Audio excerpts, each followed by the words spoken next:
G'day and welcome to part 3 of our mini-series tutorial where I'm going to give you all the tips and tricks you need to get your eye and eyebrow game on fleek.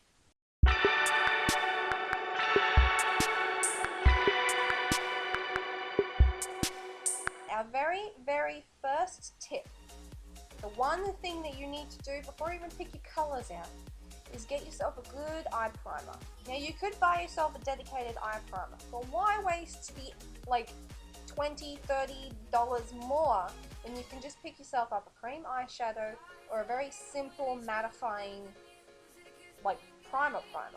Now I only recommend that you buy these over that because this is my way of telling you how to save money with dupes, with use it insteads, etc. So I'm going to give you a couple of different options for how you can use an eye primer equivalent to prime the base for your eyeshadows so that they stay all day and look as good as they possibly can. Now I bought this Maybelline Color Eye Tattoo Studio, whatever you want to call it. They're the cream eyeshadows. Thank you. They look like this.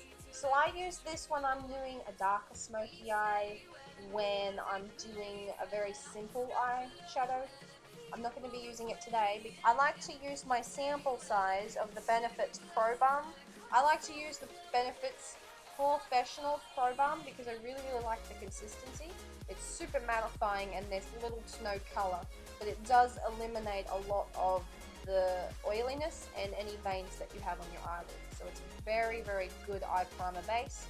And I was really lucky because I received this free in a beauty box, so I didn't have to pay for it. That being said, I will be definitely looking out for better eye primers, so I'll keep you updated when that happens. So now we're going to talk about eye shapes.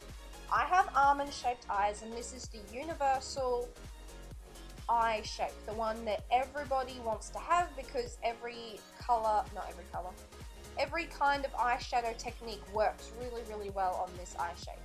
If you've got round eyes, which look like this, you want to try to elongate the eye with longer wings and defined outer corners. If you've got upturned eyes, which look like this, you want to emphasize that shape as much as possible by doing a 50-50 shading technique where you go from light to dark and blend. If you have downturned eyes, you want to do your best to use techniques that will lift up your outer corner so that you're accentuating what you do have and faking what you don't. If you have monolids or your stereotypical Asian eyelids, you can define your crease by closing your eyes and feeling along where the eyeball starts to curve back into your body and just define across there, and that'll fake your crease essentially. And then you don't have to use a lot of those silly products to fake your eyelids or even get surgery because you don't need them. If you've got hooded eyes, they're not fun to have because you tend to not have any lid space to work with. What you do have is a very defined brow bone, and you want to take that into advantage and contour that brow bone. So you want to make sure that you highlight and define a fake crease just like you would if you have a monolid, and don't worry too much about the colour that's on your lids. Extend your base colour down and you work on your brow bone. The colour wheel that you would use in art class, I think everybody did that in high school at one point or another. That colour wheel is going to benefit you very greatly, so I want you to get them up and look at them. So if you've got blue coloured eyes, you want to go for colours that are primarily orange, reds. You can probably get away with wearing pink.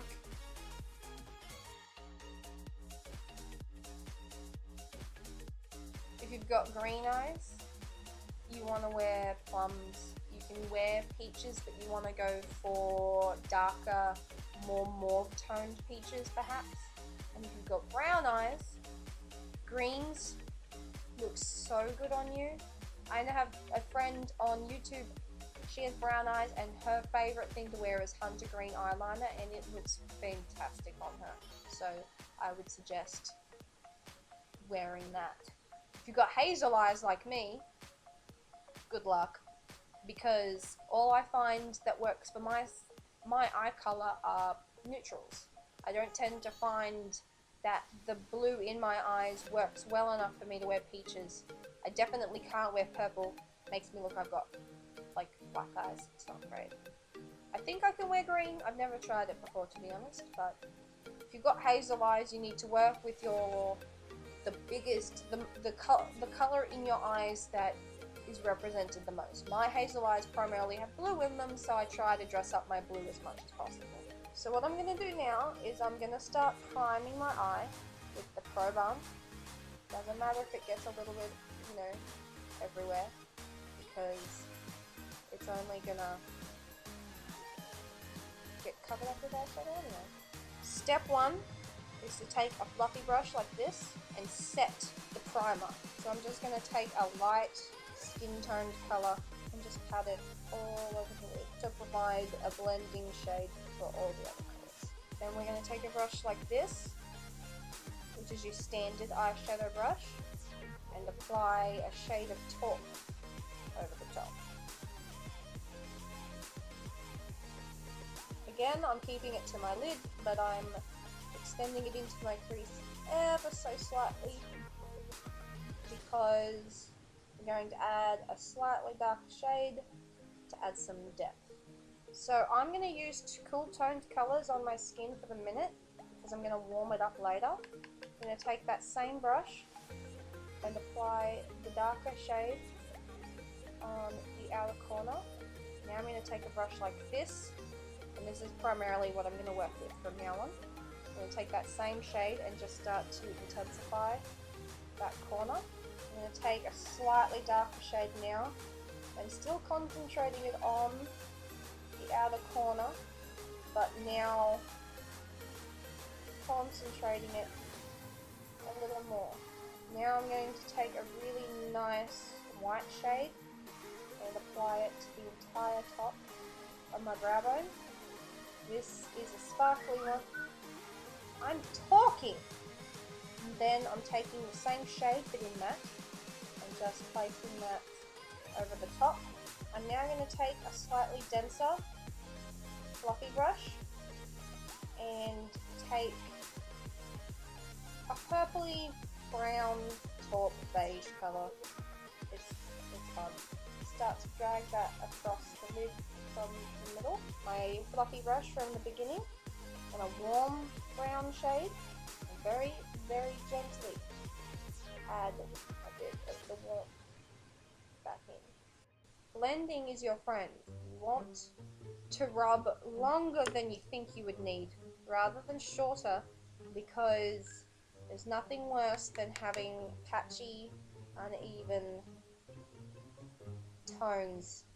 So you want to just blend forever.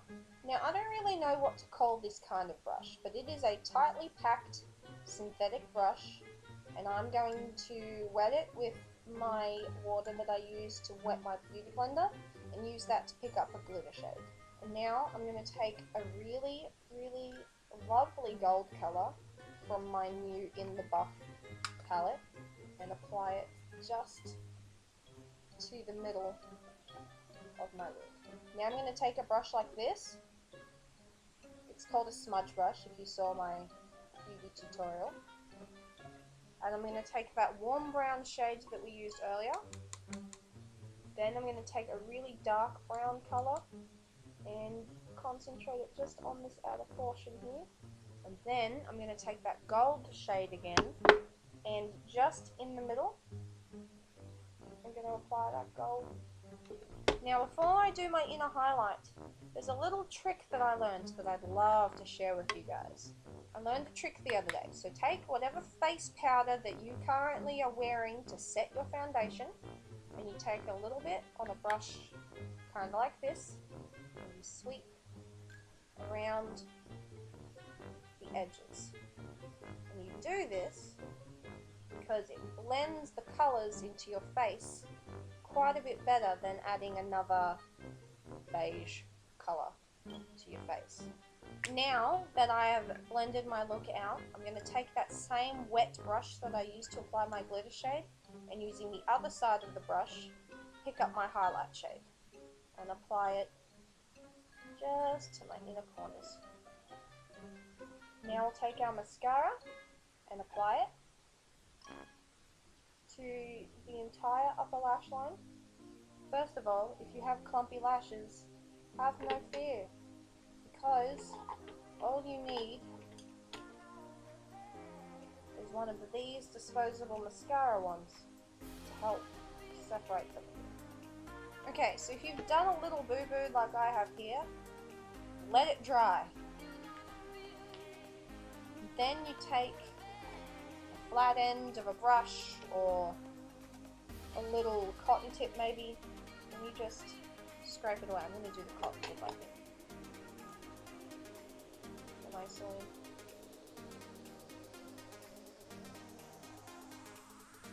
Look at that, it's like nothing ever happened.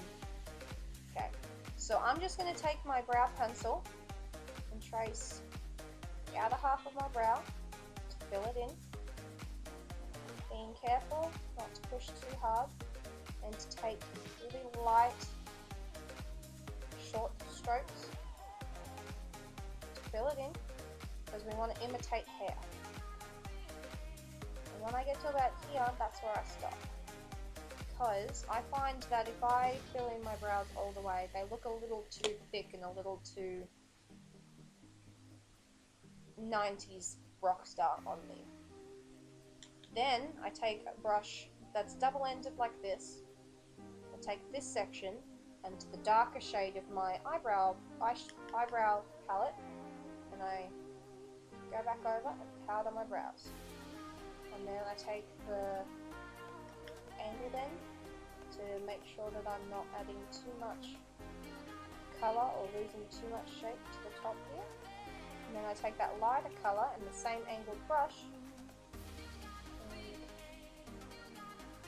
add just a bit of shape, and then blend it all out. I have one of these on the end of my eyebrow pencil, but if you don't, spoolie brushes are pretty easy to pick up.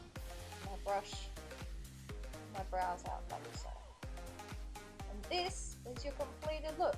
Now you don't have to follow my instructions step by step, obviously, but you can take the methods that I used and apply them like so.